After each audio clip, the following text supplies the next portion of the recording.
to call off the Russian Nightmare. And you're watching the #1 show on Long Island with Monty and the Pharaoh.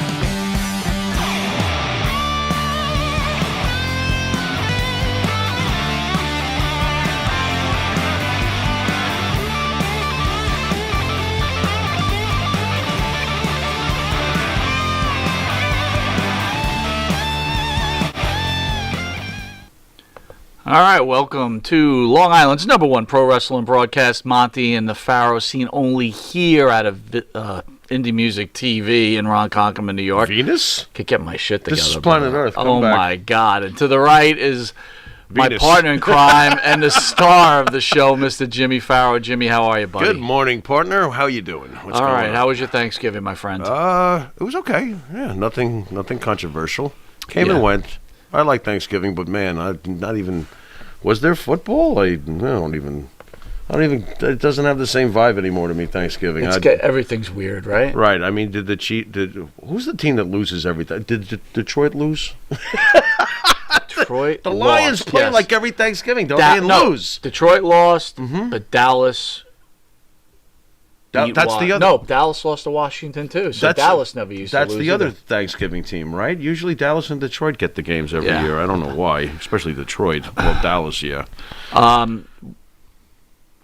We lost Pat Patterson at age 79 yesterday. Yeah. Pat was born Pierre Clermont. Mm-hmm. He had been battling cancer, which I did not know about. Okay. And not to highlight anything, but obviously he was the first known gay professional wrestling superstar. Not that that really matters. To say something on a major platform, yeah. Yep. Before we talk about Pat, Matt, you want to play that video? Thanks, brother. And now they're going to see a real wrestler, the one, the only Pat Patterson.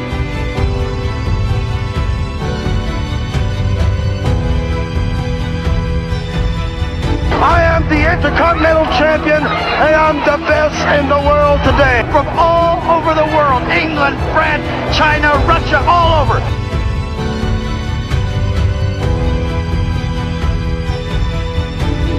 His hand compared to mine. No,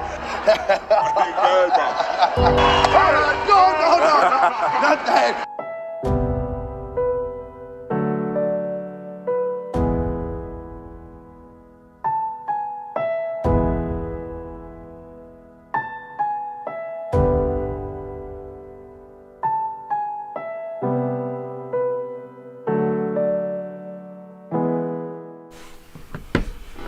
All right, welcome back to Long Island's #1 pro wrestling broadcast. And interesting enough, Jimmy, we had set up the show to go over the history of the Intercontinental title.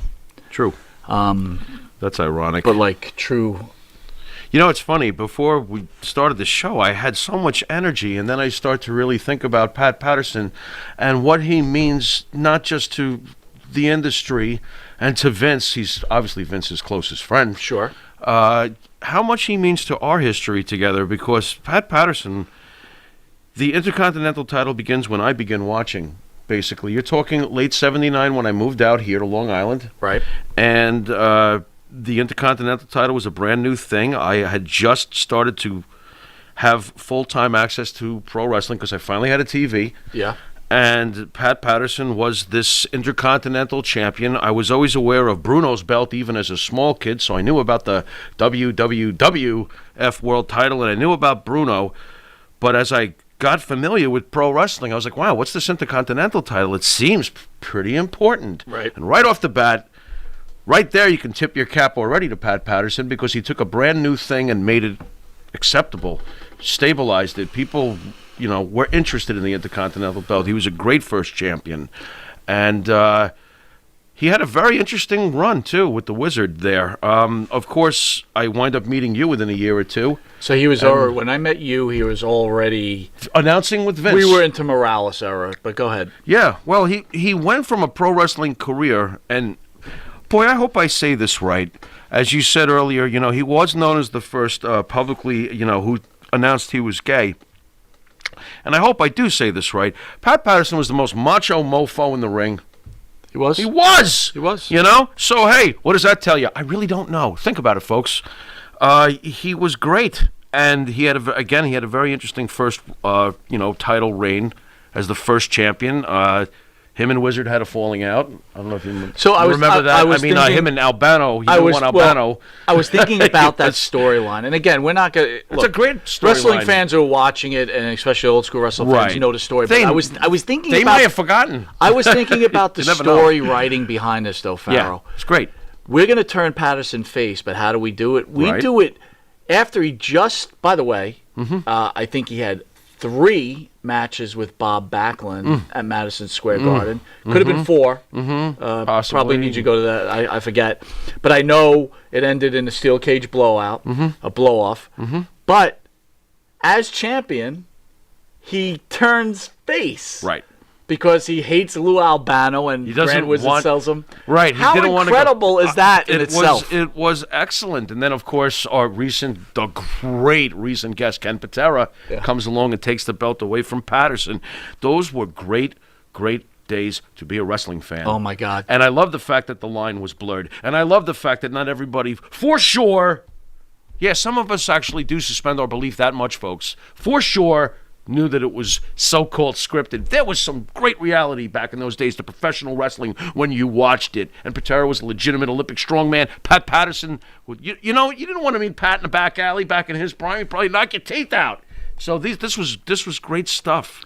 So my first introduction to Patterson, though, right? So you bring me in as a wrestling fan, my God, right? Here we go. I become this huge Sergeant Slaughter fan. Right. He was your first love. He was my first love. Sergeant Slaughter. Boy, for people that didn't get to experience the Cobra Clutch Challenge, went to every house show. It was not a main event, but it was such a big portion of a house show. Think about this: a guy sitting in a chair allows the Cobra Clutch to be put on him. Yep. And he's going to get paid if he could get out of this, which no one could. $5,000, and no one could ever get out. It was every week, and again, Nassau Coliseum in New York, Madison Square Garden, Comac Arena, and then the beauty of it was the slow burn. When Slaughter first presented this hold that no one could break, right? We started off with the very bottom of the card, guys. Here comes Steve King. I'm from Panama City, Panama. I'm going to get out. Dude, he couldn't even wiggle, and he was giving up. Yes. Okay? Right. And then we got to Frankie Williams. I'm a little bit bigger than Steve King, and I try hard. Right. And he wiggled a little bit, and he's done.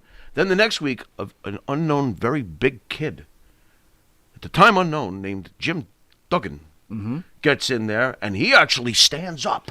But he sits right the F back down. So someone was able to almost stand up off their chair. They slowly, then quick draw Rick McGraw. That guy. But you're talking about TV. Yeah, of course. But when we used to go to house shows, right? I saw Danucci at the Comac Arena. I saw Tony Gurria at the Nassau Coliseum. Nice. And let's not forget this. I believe this was at the Comac Arena. I wasn't there, but I think you were. I was at a lot of Comac Arena. Bob Backlund went through the Cobra Clutch Challenge and did not break it. Correct? You know why? Because Slaughter let go of it and then threw him onto, and rammed Backlund's head into the concrete pole and then ran away. And the crowd was miserable. They were like, "You bastard, get back here." But think about that thousands of people would go just to see the Cobra Clutch Challenge. You know what? You said earlier that, it wasn't, on paper, it wasn't the main event. It was, according to the Pop. You know what I mean? Oh, but it was the Cobra incredible. Clutch Challenge, the Pop was the loudest at the Comac Arena every time we saw that. Dominic DeNucci gave it a nice little go. Well, they would always have a quick run. But let's. But how well did it build up? They start with the bottom of the card, guys, and a little bit more and a little bit more until we got to the Patterson confrontation.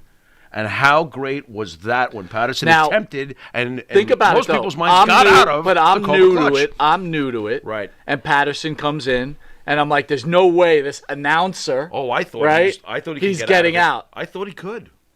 Well, because I had the head start of seeing Patterson as an Intercontinental champion. Exactly. You didn't have that I head didn't start. have that. So, Right. long story short, Patterson kind of gets out, but not He officially. got out. He not was, officially. He was out. Slaughter but pulled this the old leads letting go. to probably one of the great, at the time, No, it's still matches of all time. It is one of the greatest matches of all time. Now, it was a street fight, right? It wasn't called boot camp. Alley match. It was fight. An alley fight. It was That's called right. an alley fight at Madison Square Garden. And it's funny, me and Jimmy remembered, I was trying to look at the pictures, but me and Jimmy remembered Patterson coming out in his I Love New York shirt, but it was tied Right. on the side.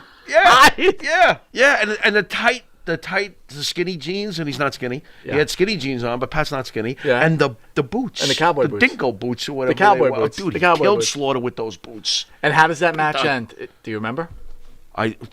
Did someone throw in a towel? The Grand Wizard throws in the Wizard towel. throws in the towel. Dude, the blood. Oh, my God. You know what? I mean, all the hardcore things that followed later, there's your template right there. I mean, well, Absolutely. there's plenty of, I'm sure there were other Grizzly matches before it. I can hear a nerd typing away somewhere, you know? And definitely in Cologne's territory, I'm sure things were going on like that. But that was at Madison Square Garden at that time period to see a bloodbath at that level? No. No, there was nothing like that. That was insane. How about the roar of the crowd every time Patterson hit him with the boot? Oh, my God. It was like, boom, 20,000 people going berserk. Pat Patterson was main event material. Pat Patterson was a huge part of our childhood.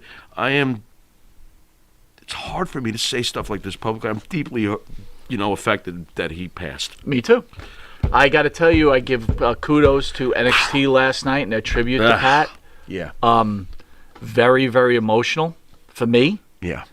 As much as we joked about Pat. Now, again, I know, yeah, but again, he probably would have laughed too. To be very honest, there was a lot of Don Rickles in that man. There are some fans that speak about some of the things that Pat was accused of. Right. I don't think this is the moment to talk about Absolutely that. not. And besides, we can always, let that one breathe because history hasn't said that he's done anything for sure. Well, history says he didn't, right? Right. So regardless how it ended or what happened, it says it doesn't. Right. Was I there? I don't know. Right. I will tell you this. Everybody that I know that knew Pat Patterson, we know some guy. people, We've heard some and then good things. everybody that I know we don't know that are famous. Yeah. And Pat Patterson was an icon. Yeah. He lived a great life. Oh yeah. He lived a life which most of us would love to live, doing something that you generally love. I shared with you earlier this week, I am genuinely concerned. Yeah, that's right. I'm genuinely concerned. For those who hate the man, I'm concerned for Vince now. This was his best friend, in my mind, unless I missed something, or at least his closest business associate all these years. This was his right-hand man. Right. This is the guy who created the Royal Rumble. I mean, my God, that is my favorite event at the end of the day. Well, it's his right-hand man, right? It's his right-hand man, and Vince is not young either. And I know that these kinds of things can affect somebody deeply. So, yeah, I do think he has feelings, and I think that this is horrendously hard for Vince. Again, I think what you said is gonna have how an rough effect. is this going to get worse Right. when Vince, I don't even want to. Hulk. Look, I don't want to go there. Hulk's got a while. But anyway, Can we give Hulk till 83? Give him a couple of decades. rest in peace, Pat Patterson. Absolutely. I want to take a moment also before we go to commercial break, and then we get to the story of the day, which we have the replica second Intercontinental title. The first one was held by. I thought we were supposed to get the one that got torn up. Greg said he was going to mail it to us. This is the replica of the one that Greg tore up. Greg You will Valentine. not find these anywhere, folks. This was sent to us, which first of all, I want to thank. I'm not going to call them fans because our channels have been blowing up. And I mean blown up in a good way. Yes. And personally, I don't consider people that watch our show fans. I consider them as supporters and part of the family. Right. And I want to thank you all. Thanksgiving. Thank you guys for all the support you've been giving us. It's been incredible. This was the best Thanksgiving for Monty and the Pharaoh. It was fantastic. I mean, as far as the show goes. And I expect it to appreciated. go Much to appreciated. further heights for sure. But the replica belts here, we're going to discuss our feelings on what we may feel is, to me anyway, is the most important belt in the history of wrestling. For me. Doesn't mean that everybody else has to feel that way. A Muraco mark. I am. Go on. You are. I am. That's but funny. first, I want to tell the people out there, in case you didn't know, Dwayne Gill, otherwise known as Gilbert, recently had a heart attack. I heard he's doing well, but he's at home. And unfortunately for Mr. Gill, he cannot return to work, so he needs help with his medical expenses. Understood. And, his everyday living expenses. There's a GoFundMe page. We're going to put it up on the board. Please, in this time of giving, give to one of the wrestlers that truly need your help.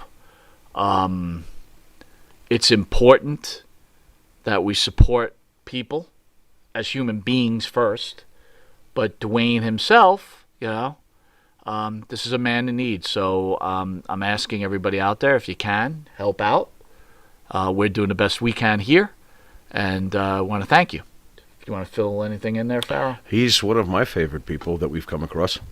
He We was very interviewed him honest. recently, He's a right? hard work. Honest. He was a hard-working guy. Yeah. He does not expect a handout right now. It's a good. Please share that, will he you? does not expect a handout. We only got to spend one day with him, but I got a real good feel on that man. He's America to me. He's a hardworking man who doesn't expect anything more than what he worked for. He's come upon some hard times, and I was thrilled when you told me that we had some funds to take care of and help him. He's a good man. Well, that's help a good again, person. thanks to the supporters, you were able to give us funds so we could give Right. Mr. Gill funds. Right. And again, anyone who donates Right. to the Monty and the Pharaoh show will go directly to Dwayne Gill. Nice. I did have a fan out there who caught the show with Gill and said to me, and I just want you to weigh in on this. I won't name the person because it doesn't matter, but Yeah. I didn't necessarily agree. I'd want you to weigh in. Uh-oh. Mr. Gill felt that wrestlers weren't owed pensions anymore, right? He's not get the paid. only one. He's 90% of our guests. This Go on. right. This He is. particular person said, "Well, I guess I'm not donating this? because I guess he should have wanted a pension." This is news to me. Look, I don't know who that is. That's very vindictive. Can I just leave it at that? Sure. Because I think the important thing is Gil's a good man, and let's help a good person. That's pretty much it. His opinion on unions, I don't think should really sway anybody. I agree. That's a little strange. Okay. I Fair also enough. It's agree very strange. as human beings, if we have, let's help. And again, I never tell anybody what to do with their money. Everybody works hard for their money. Right. And if you can't afford it or you don't even want to, Right. that is your right as a Right. human being. Right. I will just tell you personally, like Pharaoh said, Mr. Gill was nothing but a gentleman, seemed like a great guy, hard worker, is America, everything about Yeah. America. So Real anything man. that the Monty and the Pharaoh family can do, anything Monty and the Pharaoh can do, we are there for you, Mr. Gill. With that, we're going to take a quick commercial break, and then we'll be back with the theme of the show, Yeah. history of the Intercontinental In the meantime, title. can I see who the hell wrote something like that? We'll be right back. You need a body shop? You need engine repair? Auto Excellence, Collision Specialists, 631-261-6420. That's 631-261-6420. Auto Excellence.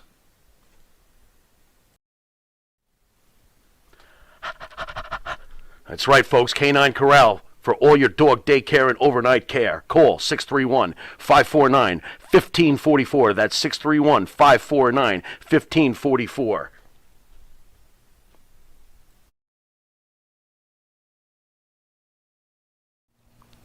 And APB, American Protection Bureau, voted #1 best on Long Island for all your security needs. Call 631-390-9050. That's 631-390-9050. APB. All right, welcome back to Long Island's #1 pro wrestling broadcast, Monty Nefaro, only seen here at Indie Music TV out of Ronkonkoma, New York. And at the board is none other than super producer Matt. Matt, how are you, bud? Doing great as always. It's so good to see you, man. I got to tell you, I look forward to Thursdays all the time and our special Saturday shows, and I'm always good and glad to see you, sir. Yeah, me too. I have a great time here. I got to tell you, me and Farrell were talking. What a great job you do, man. You're spot on with everything. It's just a pleasure. Oh, thank I feel you. like you're setting him up. You're not setting him up. No, I wouldn't dare set him up. Good job, man. Oy. What else we got? All right, man. History of the Intercontinental title. There's been 86 different Intercontinental champions. Is that all? Chris Jericho holds the record for most reigns with 9. Nice. The Honky Tonk Man holds the longest reign at 454 days. Little hubba. Only 3 other wrestlers, Pedro Morales, my man, Don the Magnificent Muraco, Of course. and Randy Savage, have held a championship for a continuous reign of more than 1 year. Okay. Sami Zayn is the current champion in his second reign, which he's Right. doing a good job with, He's by the way. liberating us. Go on. Yeah. All right? So here we go. Thoughts on the Intercontinental Championship? Where did it come from? Oh, okay. Maybe fill in the fans a little bit about it, and let's have at Well, it. all right. Once upon a time in Rio de Janeiro, Brazil in 1979, Pat Patterson defeated somebody, but I'm really not sure. They said he won it in a tournament. So let me ask you something. I heard that was a fictitious tournament, folks. They just gave the belt to Patterson. I heard and- on a story. What? I heard somewhere that there's actually a video out there No, where there- Patterson wrestles DiBiase and hits him with brass Oh, knuckles. he's up. What did I thought you were going to I say? have never like seen he's it. pinning the custodian from Maryland High or something like that. There was no match. I have never seen that video. Because it doesn't exist there, Edith. It's not there. The only one answer to that is So DiBiase gets this Oy. North American Championship. yes. And right. then at some point they decide they're going to make the Intercontinental Championship. Right. So they're combining this North American Championship into the Intercontinental Championship. Yeah, And yeah. this fake Rio de Janeiro match. Right. Pat Patterson's wrestles Ted DiBiase. Right, supposedly. Now, But, if the fans out there know that there's a video out there, I don't know Yeah, this let's to see be it. true. I Yeah, have right. no idea, but hey, what they'll can find I a tell video of them from somewhere else and put Rio de Janeiro. See, I told you, you guys are idiots. you? So we know Pat Patterson is the first Intercontinental Champion. Yep, that's where it all starts. Pat turns face Yep, and loses to Ken Patera, who Yep. has been in studio most recently. yep, By the way, thank you, fans, for all the love you're giving to Ken Patera and Yeah. his video. yeah. He On beats fire. him at a house show at Madison Square Garden, which at Interesting. that time, folks, for anyone that was at the time, look, the belt either changed at Madison Square Garden. No, it hold- rarely changed on TV, only the Yeah, tag but hold team on. title. But hold on, though. When you say house show, don't forget in those days in 1980, Madison Square Garden was on once a month. Yes, So it's not really a house show. It was their pay-per-view. but it was a house show. But it's not. If you think about I it, understand. technically, it was on cable. We pay for cable. It was the once-a-month show at the Garden, so it was like their pay-per-view. 3 places the belts always changed. And the tag team titles Madison used to- Square Garden, again, used to- Philadelphia Spectrum, Boston Garden. That's it. That's it. Never Landover, Maryland Cap Center. Never. And we used to get never. excited when those we cards used to would love, come on. We used to always love those Yeah, Landover Mosca didn't matches. beat Backlund at, No. at Landover. Yeah, you're Now, right. the tag belts changed on TV, but also changed on house shows. Yes, But this is about the Intercontinental title. correct, Mundo. Ken Patera will then hold the belt for 231 days. A great reign. I remember it well. Him and Grand Wizard, a great heel, and the first long-running heel to establish. Now, do you remember some of the great Ken Patera matches for the Tony Intercontinental Atlas. title? I remember you mentioned that. Tony Atlas. Tell me a little bit Well, about Tony that. Atlas was a big rival of his, and they were a beautiful match. They were a match made in heaven. Two muscle guys. One an incredible heel with the villainous Grand Wizard, and the other Mr. USA Tony. I wanted Tony Atlas to win a belt. That's the torture I remember back then. Right. Tony Atlas was main event. Give this guy a belt, and he would always come close. I think he beat Patera by countout. The infamous match at Shea Stadium where Tony Atlas presses Ken Patera. So, yeah, I remember quite a bit about that whole first run with Patera, but you know what's coming next. Because I don't even have to be able to see this, which Go I ahead. can't, by the way, Might folks. as well say it. Is the guy who basically wrecked our childhood, Pedro Yes. Morales. Pedro Morales comes along, and you know what's funny, though? I was looking, of course, into this whole subject over the last few days of the Intercontinental title, and I watched multiple videos on Morales, and it was hammered into my head more and more. Here's the facts. It's Pedro Morales Right. that truly, in the eyes of the fans, established the Intercontinental title. Oh, absolutely. And it's kind of mind blowing because at the time we as just new fans couldn't stand him because we like the bad guys, so we were like rooting against him with all our might, and this man would win, and we only knew one thing for sure about him that we knew was great about him, and we couldn't deny it. Right. We knew that he had been world champion, and there were only a few at that point in 1980 as we were first getting into this sport. Because we had Bruno. Of course, Nature Boy Buddy Rogers was the original champion. Bruno. Stan Stasiak for 9 days?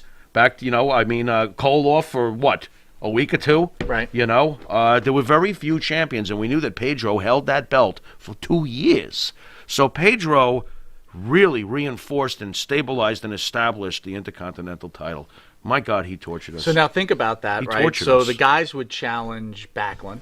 Yeah. They would do their tours with Backlund. Right. Or their matches. Right. 1, 2, Right. usually 2 matches. Mm-hmm. And then the next would be the third month would be against Pedro. Right.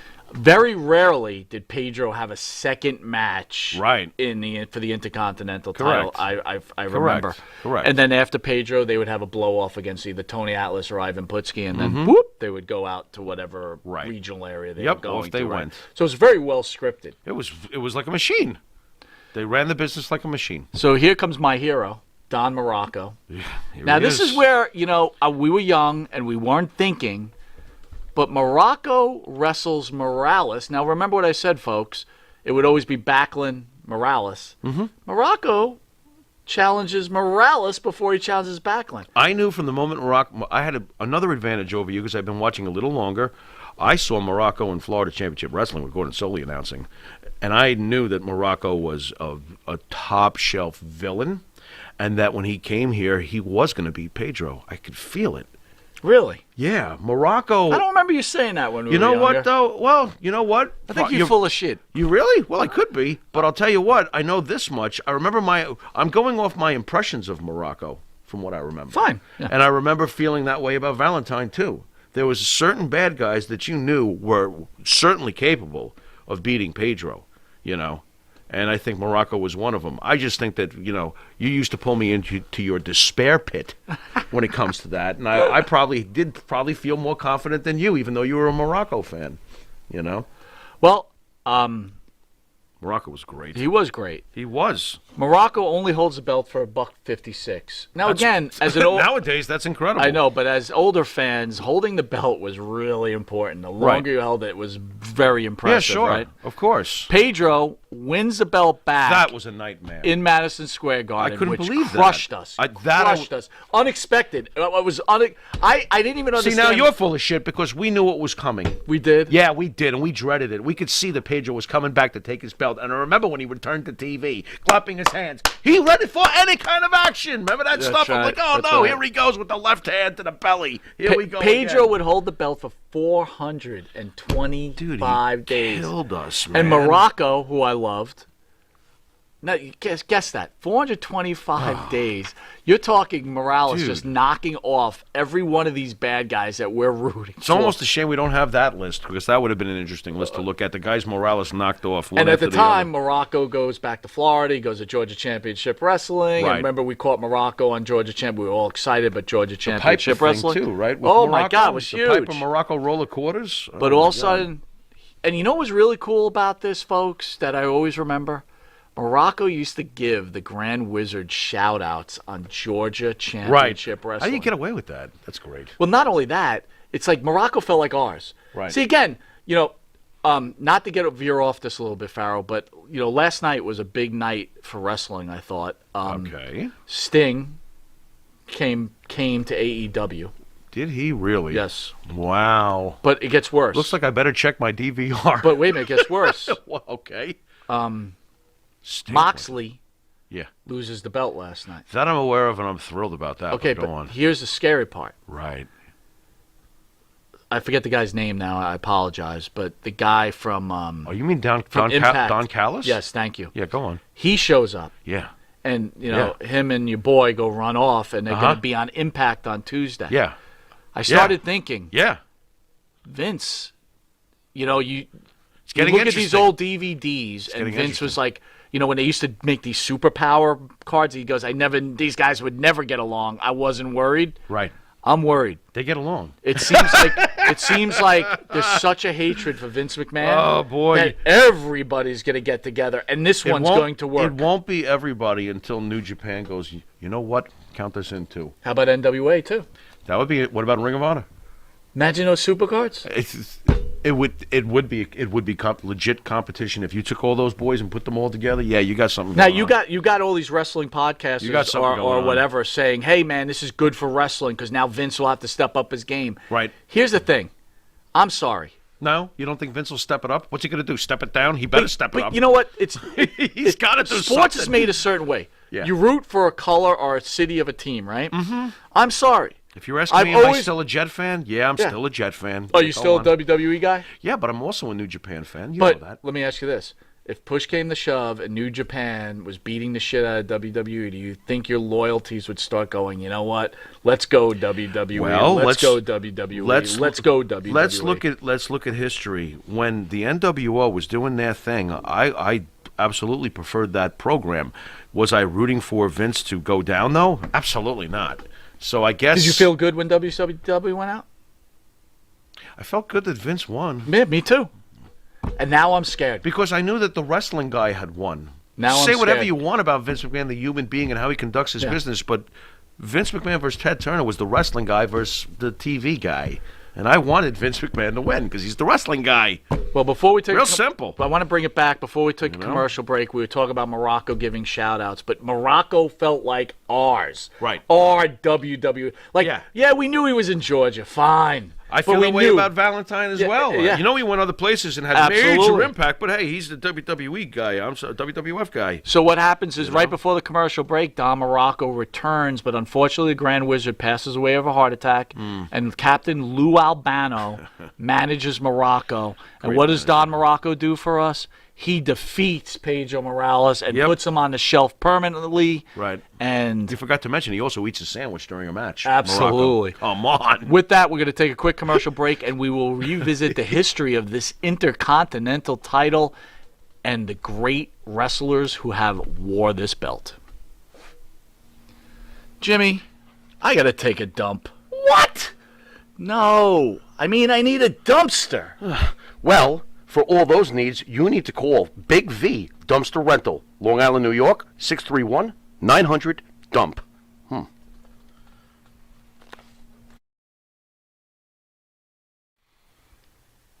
The Monty and the Pharaoh Show is brought to you by... Because wine is your second favorite four-letter word. California wine, New York attitude. Good fucking wine. Yeah.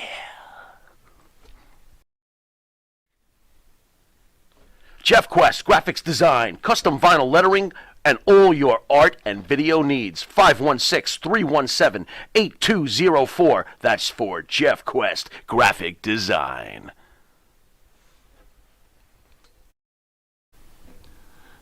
All right, welcome back to Long Island's #1 pro wrestling broadcast, Monty and the Pharaoh, seen only here out of Indie Music TV every Thursday from Ronkonkoma, New York. So we left off. Don Muraco finally puts one of our most hated guys out, Pedro Morales. And here comes. Who's been in here, several times. Mr. Tito Santana. Our good friend. Who defeats Don Muraco at the Boston Garden. Yeah. I remember that match. Yep. And Muraco then eventually goes on a shelf, disappears for a while, comes back, but this isn't about Muraco. Right. And then here comes our main man, My guy. Greg Valentine. There we go. To destroy Tito Santana. Yep. He beats him in Canada. Yep. He had a great reign. 285 days. Yep. That was awesome. But then in Baltimore, Maryland, Tito Santana defeats Greg Valentine in a steel cage match. Steel cage title change. They had a great rivalry. The first of their kind, I believe, in the WWF. That was a great rivalry. That being said, Greg Valentine then takes the belt that's in front of us right now and in his anger, somehow tore it to pieces. and tore it to pieces, which is pretty hard to do, right? Impossible. I don't know. Wait a minute, though. You see, we've met Greg, several times. He's got those hands, though. I don't know if It's you can rip this. This is thick leather, I don't know. dude. Yeah, you can't rip the metal. You can rip the. Yeah, you know what? Greg's an angry guy. Oh my God, how did he do it? So Crazy so stuff. where, Pharaoh, does the Intercontinental title weigh in your mind as belts? Oh, that's obvious. I mean, to me. Any You belt, know, U.S. belt, NWA belt. It's number two. Number two. It's the number two belt in the company. I'll always look at it as the number two belt in the company, and it is what it is. I'm a little disappointed over the years. It used to mean when you held that belt, you actually were the second best wrestler in the company in the pecking order. It Right. used to mean that. The era we've been discussing, that's what it used to mean. Nowadays, not so much.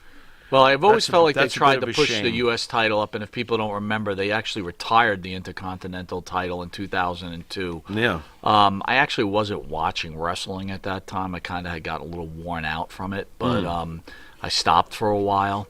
Now, you know what's interesting? What happens next, pretty much in the lineage of the history as we're going along here, Yeah. and it is very interesting. What happens is that the Intercontinental title at this point has either been showcased by a former world champion, Pedro Morales, or a guy who couldn't beat Backlund like a Muraco or a Valentine. Right. Now things get very interesting because the next champions that start to come along are guys like Macho Man Randy Savage.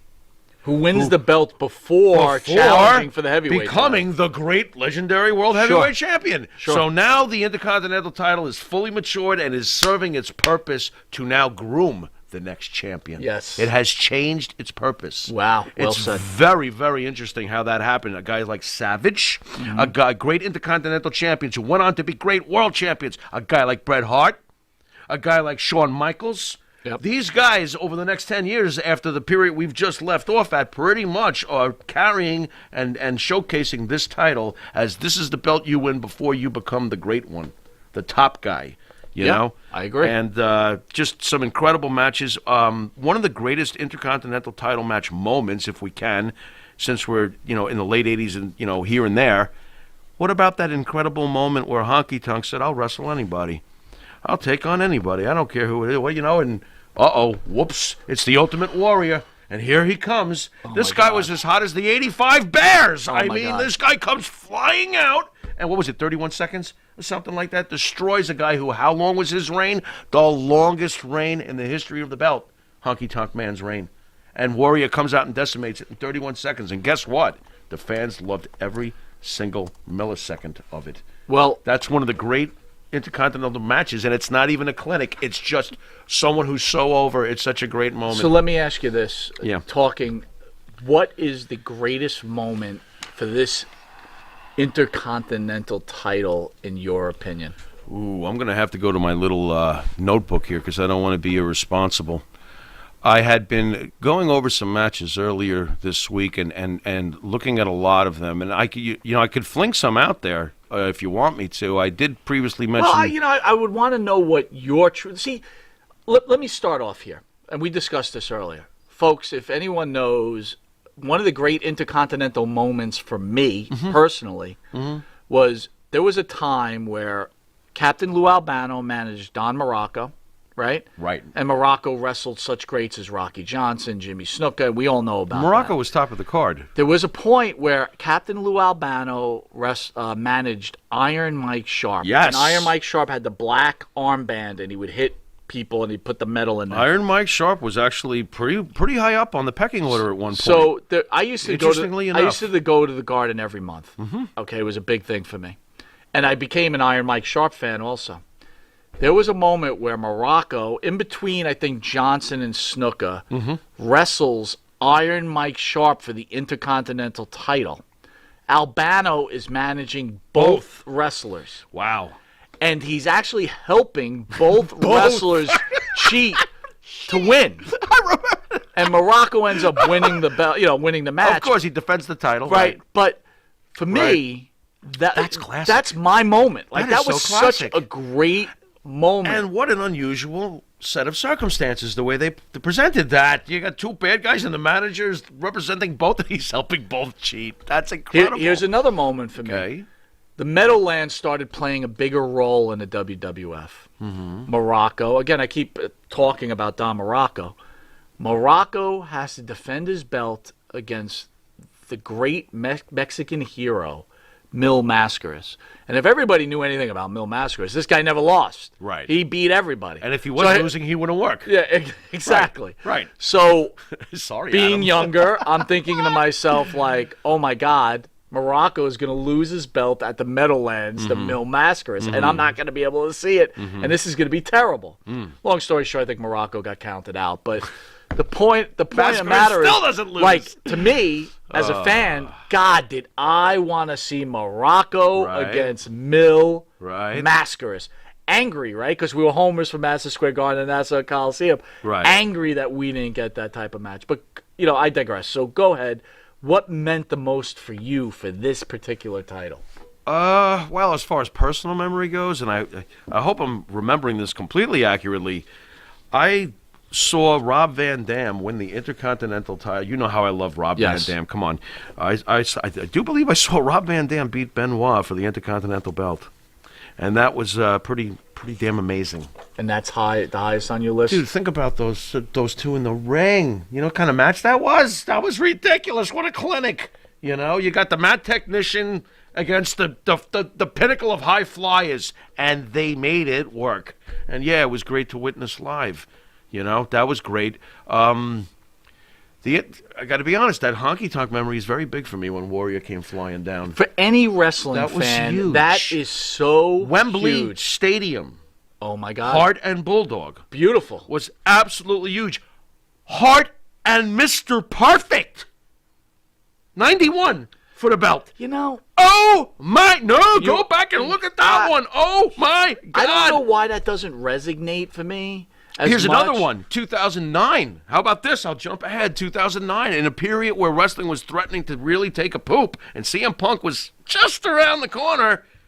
The match of the year, Chris Jericho and Rey Mysterio with the mask. Do you remember when he tore off the mask and there was another mask? Yeah, right. The rematch that they had where Rey gets his vengeance. That was one of the greatest Intercontinental title matches ever. And fortunately, Jericho's involved in it. I with Mysterio. love your Incredible. comment on the Bulldog Bret Hart match. That was that just- was one of the great. By the way, that's the loudest pop you may ever hear. It's one of the loudest pops you may ever hear. Of course, it was in England, Wembley Stadium. The Bulldog gets the win. The place explosion. Here's one that you might laugh at me, but for some reason it holds really well for me. Yeah. SummerSlam, Texas Tornado against Mr. Perfect. Get out of here. I Really? freaking love that match. Okay. I don't know. I'm a Kerry Von Erich mark too. You know what I mean? Yeah, you are. You know what I mean? Yeah. And yeah, look, you let's are. not forget, really, in my opinion, probably the greatest Intercontinental match, and maybe probably one of the greatest matches of all time, in my opinion. WrestleMania 3. WrestleMania 3. Of course. Ricky the Dragon Steamboat, course. Randy Macho Man Savage. You oh know, my God. you know what a bitter bird I am about that match to this day. I still am so pissed that Savage lost the match. I'm such a mark. That's right. I'm saying it. I was like so annoyed that he lost the match through the interference of George Steele. It bothers me to this day. The greatest match has that ending. Bothers me to this day. I would prefer a better ending.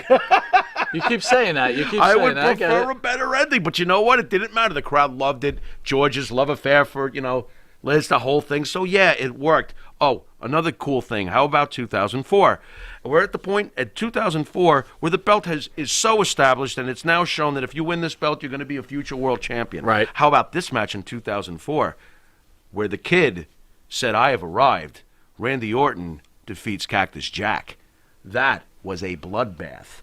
And that also put Randy Orton, his first strap, the Intercontinental, got him down his road. There's been a lot of classics over the years. Here's my problem with some of that stuff, right? Yeah. The wrestling at that point came in, like, you won a belt, you lost it weeks later, no matter Right. what. It was like you never held on to a title. Right.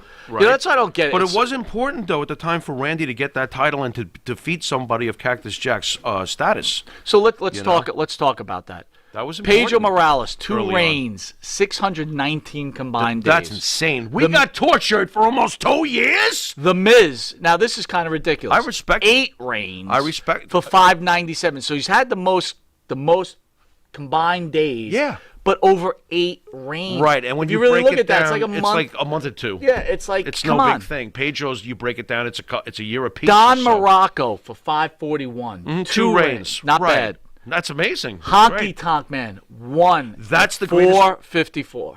We could stop right there. That, to me, as I've told you 1,000 times, that is the greatest reign in the history of the Intercontinental title. So speaking of that, And it ended in 31 seconds at Madison Square Garden. So speaking of that, we'll take a Warrior. quick commercial break and we'll get back that who is really the greatest Intercontinental title holder of all time. You'll hear it from the Pharaoh right after this break. Right back. Yeah! In the mood for a freshly roasted cup of coffee? www.offtherailscoffeeroasters.com.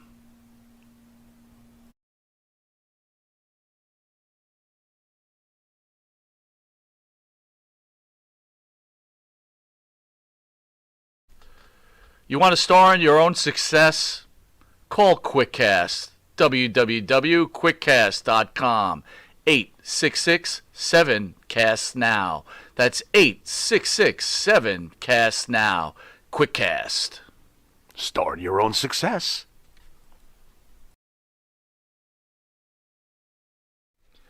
Jimmy, I just got the best hookup on tickets. Fill me in.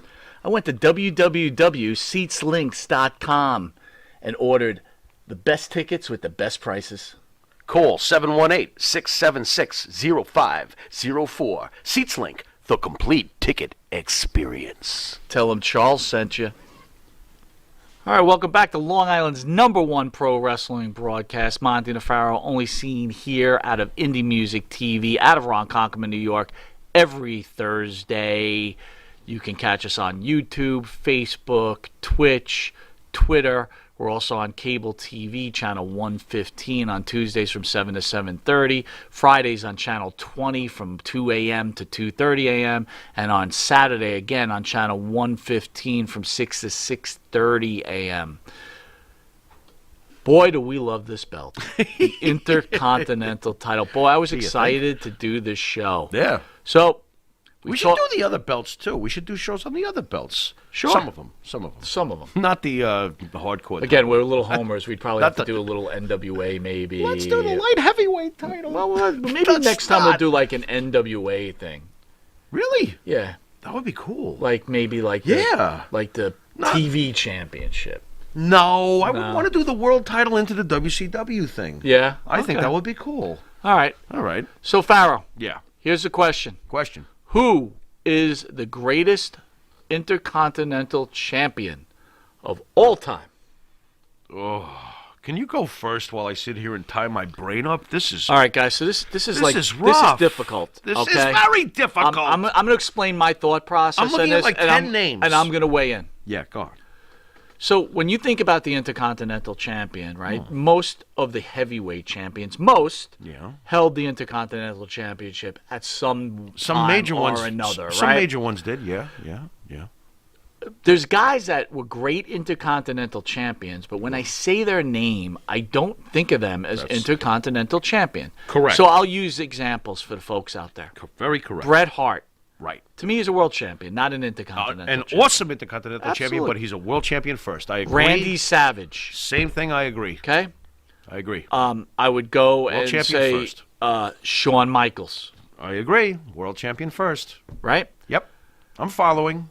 Pedro Morales, World Great- champion first. world champion first. Really, World- he was For 2 years! He was really world So champion. I'd be a champion in the early 70s for 2 years. So oh, yeah. World I'm- champion I'm first. actually- Pedro look, Morales, yes. You can't disregard the greatness No. that Honky Tonk Man brought to the belt. Okay? Nope. And you can't disregard Razor Ramon, who was never a world champion. That's right. So he, to me, is an Intercontinental champion. Mm-hmm. But I'm going to tell you, in Mike Monty's opinion, This is going to be the interesting. greatest Intercontinental If you champion get the of all same time name that I do, I'm going to freak. is Mr. Perfect. Oh, my God! Kurt You're Hennig. kidding me. That's exactly what I think. Really? Yep. Right there, brother. Wow, that was, you know what? Tell me why. That was perfect. That was perfect. That was perfect. Tell me why. Because for the very reasons you stated, when it comes to, boy, oh boy, when it comes to the Intercontinental title, I think of it as who represented the belt the best. Yes. Yes. Who represented the belt on a main event level where you basically said, this guy might as well be champion. He's so great. He is the champion. That's right. Mr. Perfect. Yeah. Mr. Perfect was an absolute thing of beauty to watch when he was doing his deal. You know, 2 title reigns for 406, by the way. Not too shabby. And by the way, when we're using that premise that remembered as the Intercontinental Champion, Rick Rude gets a huge thumbs up. Absolutely. Who else would get a huge thumbs up when you start to think about that one? You know who would get a huge thumbs up? And I know he's a world champion first, but Chris Jericho deserves. I was going to say deserves Jericho. so much Absolutely. credit. I mean, after all, he's got the 9 reigns. You know, again, we broke it down mathematically. They're not long reigns, but from time to time, Jericho would put that strap on him and remind everybody this belt means something. And Jericho, because it was on his waist. You know, thank God he kept the dang thing going. You know, right. When you think about it. And that's why I do appreciate, if I can get it in quick, Ziggler and The Miz over the last 5 years fighting over that belt. Miz has had it, 8 times? Ziggler's had it 6 times. At least there's 2 good wrestlers, 2 good polar opposites who are great in the ring giving us something over this title. You know, we got it. This title is a great title. And outside of the world title, there is no greater title in the land of Vince McMahon. This is it, you know? So... who else would represent? Well, let's make it okay. Tito so Santana was a great we have established champion. Mr. Perfect as number 1. I think he is. Give me your top 5 in order. What are you Intercontinental champion. All right, fine. I'll put Perfect first. I'll put Honky Tonk second. Fair. I'm right now. You and I are right together. I'll put Rick Rude third. Who's a great Intercontinental champion. I'm gonna go with Razor Ramon third. Okay, you know what? They can interchange. How does that sound? That's fair enough. Because he'll be 4 or 3. Him and Rude, right? Absolutely. How do you discount Rick Rude? My God, at number 5, can't we just split Muraco and Valentine and call him Greg Muraco? Fine. I mean, I am in full agreement with you on the top 5. Well, there you have it, folks. This list is absolutely perfect. So let's go through it again. Perfect. yeah. Who was next? Honky Tonk. You gonna try to make me remember what I said a minute ago? Honky Tonk. We got Ramon and Razor Rude, Ramon and Rude. You know, and then a Valentine tie and between Muraco. Valentine and Muraco. Hey, we're the good guys. Unfortunately, Mr. Patterson, who passed away, did not make our top 5. Well, But, different. He had a different impact. It doesn't. Without him, it doesn't even start. Right. You know, and his first script was great. The turning face and everything like that. So that stuff was awesome. And Ken Patera was a great Intercontinental Champion too, by the way. He's probably sitting at home. Yo, fuckers! Why don't you mention me? So speaking of Perfect, then sorry, Mr. you Patera. said I guess your favorite match was Perfect and Bret Hart. Was your favorite match? No, I go back to the ladder match exchanges between Shawn and Razor. No, but I mean, is Mr. Perfect, if he's the best Intercontinental champion? Yes, his match with Bret Hart So is for just me, insanity. you know what's so funny? You know, He's the greatest Sorry about Intercontinental champion, but he definitely doesn't have anywhere in the top 20 best Intercontinental matches. To me, he does because of his match with Bret. It is one of the greatest. In your opinion, yes. Dude, it was fantastic. Go back and watch it. You will love it. I guarantee you will not be disappointed. You know, it is possible that you can't cover every single match. Absolutely. You know, in your lifetime, there's a lot of great matches I'm sure I haven't even seen yet, but trust me, and you probably did see it back in the day, but watch that one again. Perfect and Bret Hart are absolutely perfect. I'm going to watch it. I'm going to watch it again. They both are. What a And tale. on the other hand, I'm going to ask tell. you to go back and watch Kerry Von Erich against Mr. Perfect. What does he do? Put an armbar on him? No, it's fucking great. What a clinic it must be. It's Kerry Von Erich, That's brother. hilarious. Kerry Von Erich, Kurt Hennig. Think of that matchup. Yeah. That could main event any Of course arena it could have back at any time. Of course it could have back in the day. Absolutely. Boy, Kerry Von Erich. You know, sometimes when I think of him, I can't help but think of Magnum TA also. Another guy. Like, where was the ceiling for guys like that? Apparently higher than they were ever able to get to because they either had a tragedy or in Kerry's case, he self-imploded. Mm-hmm. Kerry was an amazing specimen, but he was never that great in the ring, though. Let's calm down here. It was Kerry Von Erich. He was Kerry Von Erich. Sometimes you don't have to be great. He was. And you know, David On was the my other favorite, hand, though, Kurt Hennig of the family was friggin' awesome, dude. Anyway, I want to thank the Intercontinental title for giving us some of the... Thanks. 53 years old... Does this belt get benefits? This belt's going to get some benefits. At 53 years old, the Intercontinental's title has given us 40-something years of incredible love a lot of and greatness. excitement. A lot of greatness. I mean, one match we didn't speak about. And Yeah. you know what? I have to China? apologize. How can we not mention China? I have to apologize. To me, the second greatest intercontinental title Not match China of all beating time. Jericho. I was No. so pissed. Go on. No. And you know what? We were so focused. The Jericho hold. And I think you're gonna agree with me. What do you got? Jimmy Superfly Snuka, steel cage against Don Muraco. Hello. How do we forget that match? We can't forget that. Well, that was at night. We didn't cut school for that, but we probably didn't do our homework. That's for sure. Well, I went. Oh, you were there? I was there. How you go without the Pharaoh? Dude, you were like, Was your I getting mother high? wouldn't let you. You're in trouble or something. You might have gotten high. Yeah, it could have It been is getting high school. I was listening to Maiden. Sorry, folks. But what is your memory of that match? That was incredible. It was another incredible match. It just that place was Nothing- unglued. nothing like those days, especially before the line got. Folks, for anyone that went to Madison Square Garden, and I'm going to tell you, back in those days, very special. it was Yeah. off the hook. Jimmy Snuka, Magnificent Morocco, the people did not sit No. down for that match. No. When he climbed to the top, and by the way, I'll give props. Jimmy Snuka, Bob Backlund steel cage match was incredible too. Come on. There's one match I saw in Madison Square Garden. Now, I wasn't there for Hogan Chic, so I couldn't tell you how it was. But I will tell you I was there for War to Settle the Score, Piper against Hogan. That dominated Snuka Morocco. People were fighting in the stands. It was insanity. Well, Piper brought that out in people. Piper was as red hot as a heel could be. It was insanity. He had the most emotional responses as a bad guy. The place would be on the verge of a riot. So we got about 3 minutes. Give me minutes? your final thoughts, Pharaoh, on the Intercontinental title, my friend. Well, again, there's never been a greater title outside of the WWE Heavyweight title. I think back on all the fantastic matches, especially early in our childhood. The belt's always been important. The belt's been through some crap. It was even retired, as we mentioned, off air. Wasn't this thing retired in the early 2000s? I was Absolutely. like, what on earth are you guys doing? Bring this thing back. It wasn't retired long. It has always afforded the opportunity. Thank God for its existence. There's way too many wrestlers, especially today. When you look at the size of the roster of the WWE and all the other, we've already said that the rest of the other rosters could have a card on their own, a super card. This belt, thankfully, with all these, the plethora of too many wrestlers, this belt has always, thankfully, been there for a guy like Jericho who deserved to hold the title. Absolutely. Or nowadays, if it's The Miz, I think The Miz fits the shoe real well. This is a guy who should have a belt of some kind, and he's been the face for many years now as far as this belt goes. This belt has more than served its purpose and given us back great joy. It's a classic. And it'll probably have another 40, 50 years, unless they sell it to Disney. I had to go there. Yep. Ha-ha, kitties. With that, you've been watching Long Island's #1 pro wrestling broadcast, Monty and the Pharaoh, seen only here out of Buy it, fucko. Indie Music TV in Ronkonkoma, New York.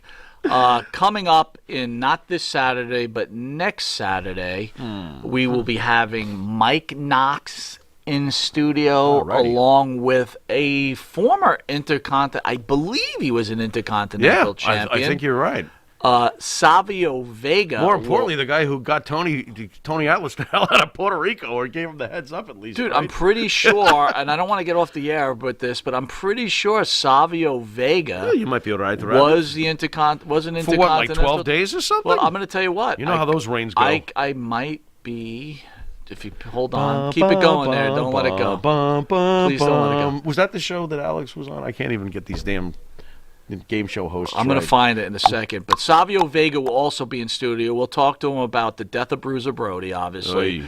But also Lord. what The Undertaker meant to Savio Vega, who recently was with The Undertaker on his farewell night at Survivor Series. Oddly enough, people, The Undertaker never won the Intercontinental title. Really? Which is interesting That's in weird. itself, isn't it? Yeah. You would be shocked that would be the case. He hasn't even held the world title a lot of times when you think about, how Triple H and Randy Orton and the rest of them have held the belt over 10 times. But when you think of Undertaker, you think him as being a world champion. Of course. Right? No-brainer. No-brainer. Hang in there, man. I'm still looking. Look at you. I Where gotta is this find guy? it. He's not there, here's another folks. guy that I got to give a shout out that I thought was a really good Intercontinental champion, got? and I'm going to say Goldust. Goldust was good during the Attitude Era. Yeah, yeah. I was. thought he was a fun Intercontinental Champion. was. I No, thought he he was was good. entertaining. You know, when Ken was Patera was in here, he said that when China won the belt, she ruined the belt. Thoughts on that? That's because Ken doesn't buy into ever being pinned by China, and no, China would not pin Ken. You know, Ken's a big, strong man, so I guess Ken was looking at it like, what's going on here? You know, was it really that unbelievable though, physically, for China to pin Chris Jericho? Honestly, I don't think so. I didn't think so. But I was still bothered by it because I'm a Jericho fan. But you know, it wasn't that far fetched, really. China was big. This is where I made the mistake. What? Goldust beat Savio Vega when the title was vacated. Oh, okay. So he was almost Intercontinental. So the champion. title was held up. Was held up against Savio Vega, ended up in a no contest. That's where I thought Savio. So okay. Savio was not Intercontinental champion. But he was part of the what was going on at the time before the belt was. So anyway, Mike Knox will be in studio along with Savio Vega. Should be a fun time. Yes, sir. Any parting comments for the wrestling fans out there, Mr. Farrell? Just thanks a lot to the fans for the increased watchage. Yes. Recently on YouTube, you know, we really work hard to do the best we can and give you the best show possible. So I really appreciate all the positive feedback. I guess that's about it, man. I also want to give a shout out to Chris Patty, the owner of Indie Music TV. As always. And obviously our producer, Matt. If it wasn't for this studio and him, that, you know, God knows, you know, where the show would be. And we're solely, you know, listen, I want to give ourselves a pat on the back. A lot of fans out there have written that we're their favorite wrestling show on YouTube. That's I mean, that in fantastic. itself is pretty incredible, man. I'm speechless over that. All I can say is thanks. And we can Thank say you. thanks to Indie Music Yeah. TV. Without you guys, it just would never happen. Well, anyway, this has been Monty and the Pharaoh. I'm Mike Monty. This is the Pharaoh, and until next week, later.